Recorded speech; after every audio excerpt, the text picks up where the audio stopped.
Hello, world! Happy New Year! Happy 2021, everyone. I'm Logan Fulcher from OpenDAO, the community lead, and I am pleased to present today Moresh, our lead architect at OpenDAO, and Clayton from UMA. So welcome, gentlemen. Happy New Year. Say hi to the world. Hello, world. Happy New Year. Great. So today I kind of wanted to pick both of your brains a little bit about the work that UMA and OpenDAO are doing together. I've got just a couple questions here. And the first question I need to ask, in light of all these Zoom meetings and coronavirus and the rough year that 2020 brought us, I need to ask, are you guys wearing pants right now? Just by a show of hands. Woo! Okay, yeah. I'm wearing pants too. I'm just gonna show my hands. Yeah. Thank you. Show of hands, so thank you. I am wearing pants, but they clash. I did not choose my pants for the full outfit. Pajama. This is exactly. This is where the business decisions make. Business in the front, party in the back. Yeah. In all seriousness, I'm mostly curious. I guess the first question, is from Moresh here, but why UMA? Why did OpenDAO choose to build on top of it? Hello guys, this is Moresh. Hey Logan, Happy New Year, Happy New Year. Hey Clayton. So it's a no-brainer. I mean, earlier we were planning to build our own mechanisms to create our own stablecoin, and the idea was really to fork synthetics, and we were going to use tokenized on-chain assets such as Bitcoin, Ethereum, etc. Then progressively we were going to use tokenized off-chain liquid assets, and then eventually tokenized real estate, etc. And once they were tokenized, we were going to put them through a fork of synthetics, and then out comes a stablecoin, which we can then use for whatever we want. Now, the first part of the equation, which is tokenizing on-chain assets, off-chain assets, that's still there. And the last portion, which is creating a stablecoin, is also still there. What we are changing is really swapping out synthetics fork to using UMA. And the reason is because UMA already provides a set of tools which allow people to create their own synthetic assets. So instead of using your own smart contracts and maintaining them, it's logical for us to use their existing battery tested mechanisms, and that would allow us to reach market faster and also allow us to focus on what we are good at, rather than trying to build the whole thing. Beyond that, I'm also particularly impressed, as well as I feel more comfortable about the security aspects which UMA has. UMA has, and Clayton can sort of highlight this as well. UMA has some interesting mechanisms to prevent flash loan attacks, as well as control against attacks which are reliant on Oracle manipulations. So all in all, I felt comfortable that this was the right move, which allows us to get to market faster, as well as makes the entire system much more secure. So we are still doing everything we want, and in a faster way and in a safer way. And that's the reason why we are using UMA. Fantastic. Thank you. Clayton, I was wondering if you had anything you'd like to add to that. Why is UMA safe against flash loans? Sure. Yeah, absolutely. So it's cool. Like Moresh and I have been hanging out in this DeFi interest group for over a year now, that preceded even me being with UMA. And so we talk a lot about different concerns in the DeFi space around tokenizing real world securities, around these threats. So in this group, all of these different hacks have been coming up over this last year, really notable ones, right? And a lot of them were based on Oracle attacks. And so I think that might have been probably the kind of discovery point for Moresh when I started talking about UMA, because basically, if there's ever a dispute, if there's ever an issue on UMA, there's kind of a delay and there's a review period kind of built into it. And what's really useful though is like, basically if someone manipulated the price feed that informs UMA's they wouldn't get it. It would be resolved accurately and they wouldn't get anything. So the incentive to even perform these attacks doesn't exist. So yeah, it's just a different kind of build than an on-chain price feed system.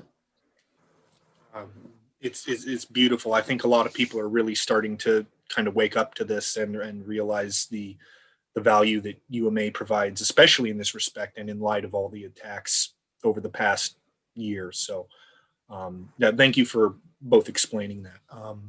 Let's move on to my next question, which is about the Y dollar. Recently, UMA and OpenDAO are collaborating on the Y dollar. And I was interested in hearing a little bit more about that. I may have some follow-up questions from the community on this one. But why the Y dollar? Clayton, do you want to go first? Sure. So yeah, the Y dollar or yield dollar is a particular product that models what's called a zero coupon bond in the traditional finance space. And essentially it's something that allows you to take out a loan against collateral that's denominated in something pretty close to $1. What's useful about it in the DeFi space, kind of compared to something like DAI, is it's fixed rate borrowing and lending. So if you buy the yield dollar or you mint the yield dollar, you're sort of locking in the interest rate. It's an implied interest rate based on the price of the yield dollar at the moment that you either mint and sell or that you buy it. And so what happens if you're wanting to earn interest, earn yield, you would go in and buy these yield dollars at a slight discount, and then they would mature at the price of $1. So if you paid 97 cents, they would mature at the price of $1, and then you could sort of figure out what your APY is there. So yeah, that's kind of the why the yield dollar background piece to that. I know that Moresh has kind of his own why the yield dollar answer in the context of OpenDAO's roadmap. Yeah. So right now what OpenDAO is doing with the Y dollar is we have created a new skin on top of the Y dollar smart contracts, which hopefully is a little bit better than the existing version. We have some ideas about making the interface much more easier to use, as well as some ideas around how we can productize it. Beyond that, we see this as a stepping stone to our eventual goal, which is around the perpetual stablecoin. It allows us to get acquainted with UMA's technology base, as well as the mechanisms around dispute resolution, how the unit processes work.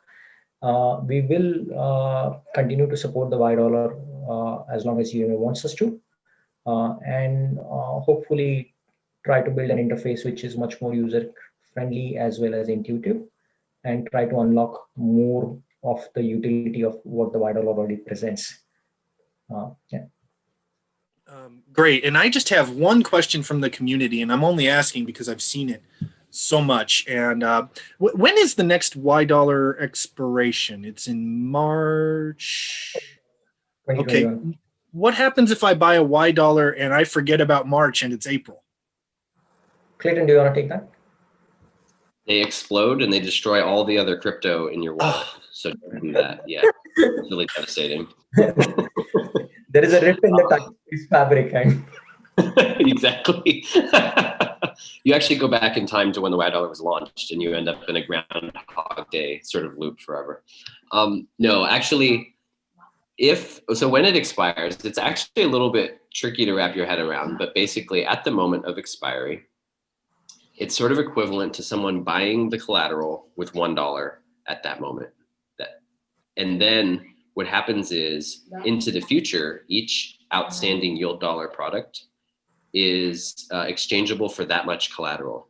So I'll put it in specific examples. We had a Y dollar expire at the end of last month. It expired, I believe, for 0.0135 ETH.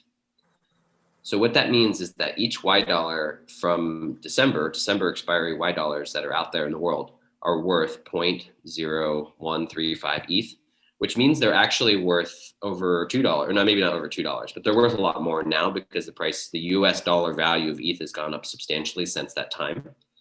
So each yield dollar is no longer $1, it's now $2. The way that I think of it casually, scraps of ETH. That's the exact word. They're little pieces of ETH.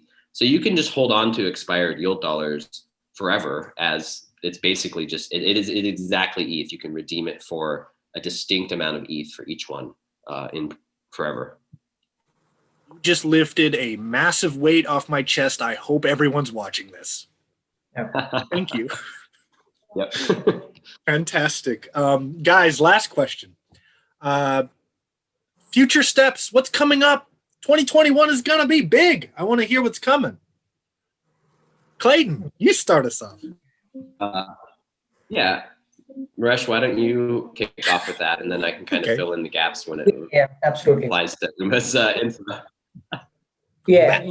So we are obviously working closely with UMA around their perpetual contracts. And once the perpetual contracts are audited, we'll look to roll out along with UMA perpetual, which is first backed by BTC and second by Ethereum. And progressively, we'll look to include other assets as well. Ideally, tokens which have high liquidity and high volume. So stuff like Link, Uni, and any other project which wants to give their users or community a reason to hold on and go long on. So they can sort of lock in their tokens, mint a synthetic stablecoin underlying UMA protocol via OpenDAO, and then do whatever they want with it. And then progressively, as our own side of technology matures and as we build distribution, we'll start building out stable coins using off-chain collateral, tokenized off-chain collateral, which will be initially liquid off-chain collateral, and then later on illiquid off-chain collateral. The eventual goal, which I would want, is to have a multi-collateral backed coin, and that will probably need a different version of the contract as compared to the existing perpetual contracts which UMA is completing. But that's something which we will discuss with UMA as time progresses on how exactly to build it, whether it becomes a core part of UMA's offering, or we can sort of use the price oracle and build our own contract. So that's the roadmap for the rest of the year as far as OpenDAO is concerned. Nice. Yeah, that's awesome. And Moresh, you've been kind of the most enthusiastic to try out the perpetual, which is really cool. Bugging me on a daily basis for more documentation and understanding how it works better. So that's exciting, and it's cool because I think like you're sort of setting up to be probably the first like we'll probably have to do a test, like a mainnet product to kind of test the system and make sure it works, right? But I imagine you'll be one of the first to launch, like as a development collaborator, to launch a perpetual with you. Yeah, hopefully. Yeah. Yeah, and then just to talk a little bit more about like what our sort of roadmap is, maybe in the context of OpenDAO as well, is like we are really focusing on developer experience and on basically supporting developers doing exactly the kind of project that Moresh is doing. So we have developer mining and dApp mining programs, which reward developers with UMA tokens when they're responsible for minted synths. So in the case of Moresh's product, OpenDAO will be earning UMA tokens whenever people are minting these stablecoins that he's creating. So that's a program meant to just incentivize people to use the platform, to figure out how it works, to help bootstrap. And then right now the OpenDAO is participating in the dApp mining model, which is kind of like it gets a little bit confusing. We have all these like made up names for programs that we're doing, but basically like Moresh and OpenDAO has created this interface for the yield dollar, which makes it like easier to use. You can take native Bitcoin and create yield dollars right there without going elsewhere. He's going to continue to build other features, etc. So he's improving the UI, and we'll earn rewards again based on how much is minted through that UI. And so again, it's to kind of create incentives so that other developers will build on UMA, and then the core UMA team can focus on the protocol itself and not products as much. Yeah, yeah. No, I think it's a very synergetic equation, and I'm not sort of trying to say that in a very trite manner. I think there is real logic over here. I mean, if we had our own contracts, we would have definitely not earned UMA tokens. So if we are using UMA's battle tested code, which not only shortens our work, but also sort of allows us to earn something in addition for what we are doing, I mean, that's a complete no-brainer. So, and also beyond that, one more thing which I'll add, Logan, which I missed out earlier, is we are also planning on doing non-USD pegged stablecoins, which like other geographies like the euro or the Australian dollar or the Indian rupee or etc. etc. The technology architecture for that wouldn't be different. We just have to get a price feed into UMA and they have to sign off on it. But it should be relatively straightforward to implement non-US stablecoins. Yep, agreed. Mutual symbiosis. I love the cooperation. It's so good to see. Yes, I know the crypto community is such a good example for the rest of the world, isn't it? But we don't go and storm each other's houses if we don't agree with it. Burn down Craig Wright's house. No, don't. Yeah. Don't do that. Edit but that yeah, we may be a little bit tribal from time to time, but overall the community builds together, and it's a really beautiful thing to see. Yeah. I'm looking forward to the rest of 2021 to see what it brings to the space. It's very exciting. So I just want to thank both of you for taking your time today. I know you're both really busy, so I appreciate it, and I know the audience appreciates it. So yeah, everyone, if you appreciate this, if you like this, please be sure to like, subscribe.